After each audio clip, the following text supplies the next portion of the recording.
You interact with artificial intelligence every day, and it's big business. Take, for example, Google Ads. It matches search words to advertisements, and last we checked, it made Google more than $100 million a day. If you made Google $100 million a day, you'd be Employee of the Month every month. But you don't. That's because you're a human, and unlike AI, you cost your company money. It has to pay you wages, give you sick leave, and even pay to provide on-the-job training. This point may be obvious, but it's also a very obvious weakness when it comes to our efficiency as workers. Of course, it takes a lot of money to develop tools like the ones powering Google AdWords, but once created, its skill is unmatched, and it vastly improves over time. So basically, while you get older and less able to adapt to new technology, it gets smarter and faster and generates even more profit. If you were a multi-billion-dollar company, who would you invest in? Of all the people currently on planet Earth, 75% are considered working-age population, but only 58% of these people are actually employed, with just a small percentage unemployed. With less than half the population employed, there are a lot of people depending on those with jobs to provide an income to live. Over the next decade, unemployment is expected to rise dramatically, largely due to AI and the automation of our jobs. By 2025, more than half of the world's current work tasks will be automated and performed by AI. Mass unemployment could create public panic as people turn to the government for help. And while it's predicted that advances in AI will also create many new jobs, that won't solve the problem. Here's why.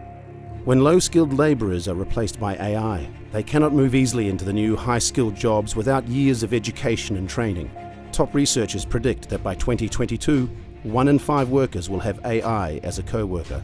And with AI capable of doing more jobs, it might become harder for us to predict viable careers in the future. What we consider irreplaceable jobs today could become redundant in the not-too-distant future.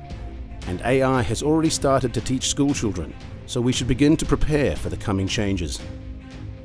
In 1976, computer scientist Joseph Weizenbaum warned that AI should never be used for jobs that require compassion and empathy. But even though AI has not yet developed emotional intelligence, humans have already started handing these tasks over without full consideration of the consequences.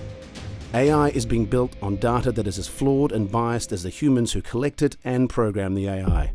And our data is controlled by a handful of very powerful companies and government agencies. To put this in context, if AI uses flawed data, the calculated decisions it makes will be equally biased.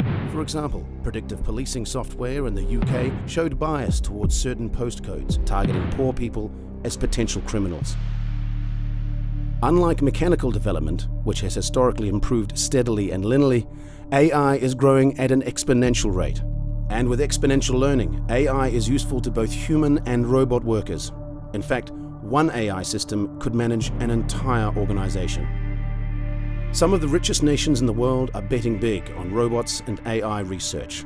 And if the rest of the world doesn't keep up, other countries will fall behind. But this is not the first time we've had to grapple with our jobs being automated. Generation after generation, humans grow, evolve, and invent. We dare to take massive strides into what we hope is a brighter future. But what if we've written or coded ourselves out of our own story? In the near future, an estimated 800 million jobs could be lost to AI. That means over 1/4 of the entire global working class will lose jobs and will need new ways to live and earn money. This might require education and retraining, or an unconditional payout in the form of universal basic income. The truth is, AI isn't just the future of work, it's the future of business, big business. AI can do the work of millions of humans from anywhere in the world, at any time, day or night, and it doesn't need sick days. How can we possibly compete?